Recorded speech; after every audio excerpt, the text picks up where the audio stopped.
आपकी ये हिंदी कहानी स्त्री का घर थोड़ी सी इमोशनल है, लेकिन इमोशनल होते हुए भी इसका संदेश बहुत अनमोल है। आपकी आंखें थोड़ी नम करने के साथ साथ आपके दिलो दिमाग पर यह कहानी छाप छोड़ जाएगी, इसलिए इसे एक बार पूरा ज़रूर सुनिए। तुम्हें कितनी बार बताया है, मेरे तैयार होने से पहले मेरा नाश्ता तैयार हो जाना चाहिए। शादी के 25 सालों बाद भी मुझे क्यों बार बार एक ही बात बतानी पड़ती है। लता, तुम्हें क्या है, तुम तो आराम से घर पर रहोगी, मुझे काम पर जाना पड़ता है। तुम हो कि हमेशा बेवकूफ़ों जैसी हरकत करती हो। अगर तुम यह जानबूझकर करती हो तो याद रखना, मुझसे बुरा कोई नहीं होगा। आज भी प्रशांत का पारा चढ़ा हुआ था। इन कटु शब्दों में अपना गुस्सा उतारते हुए, गीला तौलिया कुर्सी पर फेंकते हुए प्रशांत गुस्से से लता की तरफ देखने लगा। लता के लिए प्रशांत का यह बेवजह का गुस्सा कोई नई बात नहीं थी। वह महीने में 3-4 बार ऐसे ही लता पर बरस पड़ता था। पहले पहले लता उसका विरोध किया करती थी, लेकिन जब कई सालों तक प्रशांत में कोई बदलाव नहीं दिखा तो लता ने खुद को ही बदल दिया। अब प्रशांत के कुछ भी कहने से लता को कोई फर्क नहीं पड़ता था। प्रशांत की हर बात को चुपचाप सिर नीचे झुकाए सुन लेती थी। शादी के पहले 5 साल तक लता ने पूरी कोशिश की थी कि प्रशांत को बदला जाए, लेकिन फालतू का गुस्सा करना और बाद में लता को भला बुरा कहना, यह मानो जैसे उसकी आदत बन गई थी। कोई भी वाद विवाद होता तो प्रशांत सीधा लता को बोल देता, अगर मैं तुम्हें अच्छा नहीं लगता तो क्यों नहीं चली जाती अपने मायके, क्यों रहती हो मेरे साथ। इतना सब कुछ होने के बावजूद लता प्रशांत के साथ रहती थी, क्योंकि उसे अपनी बेटी की फिक्र थी। और वह जाती भी तो कहाँ, अपने बूढ़े हो चुके माँ बाप को इस उम्र में परेशान करना वह नहीं चाहती थी। समाज और लोग क्या कहेंगे, यह भी तो उसे देखना था। वह इतनी पढ़ी लिखी भी तो नहीं थी कि खुद जाकर कोई नौकरी कर सके और अपना और अपनी बेटी का पालन पोषण कर सके। लता को अब अपनी फिक्र नहीं थी। उसको फिक्र थी तो बस अपनी शादी लायक हो रही बेटी की। लता नहीं चाहती थी कि पति पत्नी के झगड़े की वजह से काव्या डिस्टर्ब हो। काव्या की पढ़ाई पूरी हो चुकी थी, उसके लिए अब शादी के रिश्ते आने लगे थे।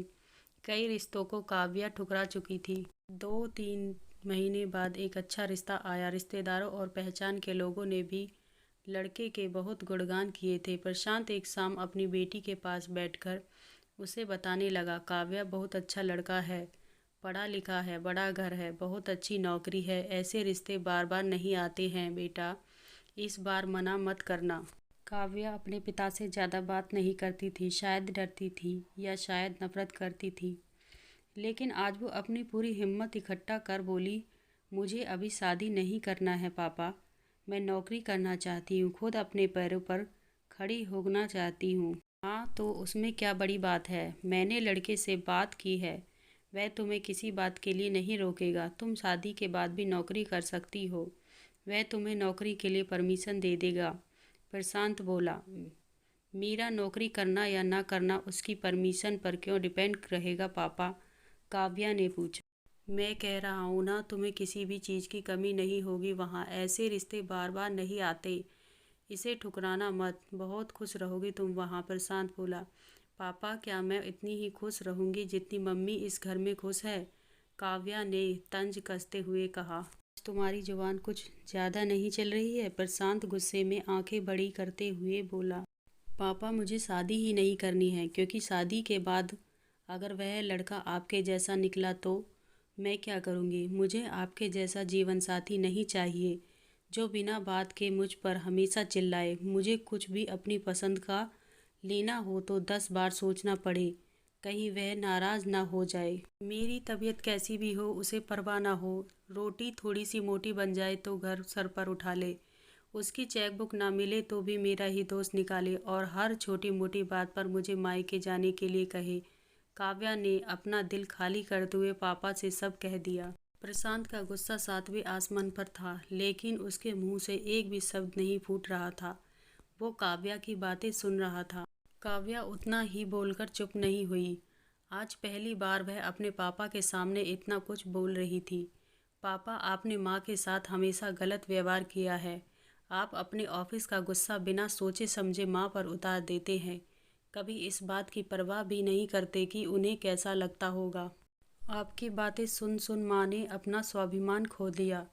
प्रशांत आज पहली बार अपने किए बर्तावों को महसूस कर पा रहा था। वो इतना ही बोल पाया, जो तुम्हारा मन है वो करो, मैं तो इतना बुरा हूँ ना। काव्या ने प्रशांत का हाथ पकड़ा और बोली, पापा मुझे सिर्फ एक सवाल का जवाब दे दो।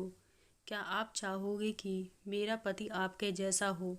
अगर आपका जवाब हाँ है तो कर दीजिए मेरा रिश्ता आज ही, और ना है तो मुझे आत्मनिर्भर बनने दीजिए।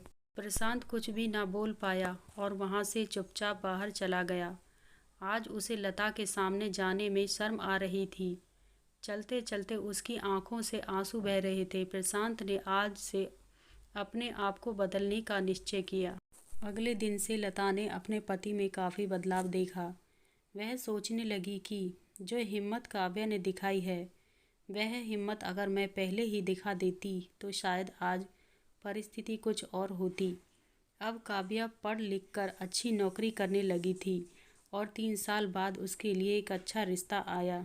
और उसकी विदाई पर प्रशांत बोला, बेटा तू हमेशा खुश रहेगी, क्योंकि तेरा पति तेरे बाप जैसा नहीं है। प्रशांत की यह बात सुनकर लता और काव्या की आंखों में आंसू बहने लगे। दोस्तों, हमारे समाज में औरतों को भले ही देवी का दर्जा दिया जाता है, लेकिन वह स्वतंत्रता नहीं दी जाती जो उन्हें देनी चाहिए।